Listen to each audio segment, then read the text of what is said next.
ఏం భవిత ఏముంది మీది హైదరాబాద్ నారపల్లి మన చెంగిచ్చలేదు. మరి నువ్వు ఏం బిజినెస్ చేస్తావు? అసలు ఫాదర్ వచ్చేసి బుక్ షాప్ ఉంది ఫాదర్కి. అదే లాస్ అయిపోయింది. 3 months నుంచి ఇంటికి రావట్లేదు. ఇక ఊర్లోనే ఉంటాం. వీళ్ళు ఇక్కడ మన ఇంట్లోనే ఉంటారు. ఉండి చదువుకుంటుంటాము. ఫైనాన్షియల్గా డిస్టర్బ్ అయిపోయింది. ఇప్పుడు బరుకుతుంది యాక్చువల్లీ అయితే 1,70,000 ఫీజు బాధ్యత పే చేయమంటేనే స్కిప్ అవుట్ వచ్చారు. అలాగే లేదేంటి చేస్తారు స్కిప్ అయితే యాక్చువల్లీ పే చేస్తాం. ఉంటే చదువుకోరు ఎంత ఎన్ని మార్కులు వస్తున్నాయి? ఎంత 582 అంటే ఎంత పర్సెంట్ అన్నట్టు? 98%.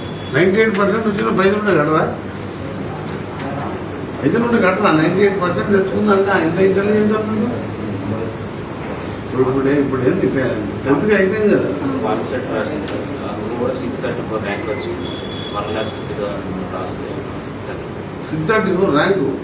ఇప్పుడు పాలసీతో ఎక్కడ కాలేజ్ అది డిఫరెంట్ కాలేజెస్ ఉన్నాయి సార్. వాళ్ళు ఎక్కడ అప్లై ఎక్కడ చేస్తారు? వస్తుంది 634కు? రామతప్పులో ఒక కాలేజ్ అల్లు వస్తుంది. అంటే మా సప్లై పాలసీ తర్వాత నీకు జాబ్ ఏమో బెనిఫిట్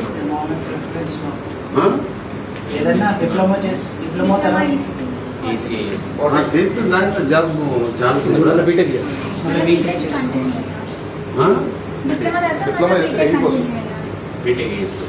బీటెక్ ఆటోమేటిక్ వచ్చి సీట్ ఇస్తారా? సెకండ్ ఇయర్ మళ్ళీ ఎగ్జామ్ ఎంసెట్ ఎంసెట్ అంటే ఒకటి ఎంట్రన్స్ ఎగ్జామ్ ఆడాలి. దాంట్లో మనం బీటెక్ జాయిన్ అవ్వాలి. మా బంధువులు తెలిసిందా పన్నారా అని మా మదర్ కూడా పన్నారా ఉండే. అంటే రిలేషన్ ఇద్దరు భువనగిరి మండలం.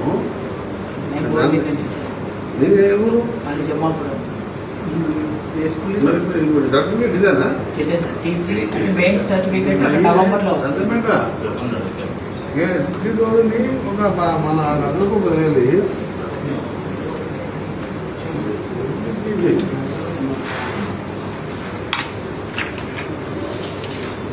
మాకు చెప్పేసి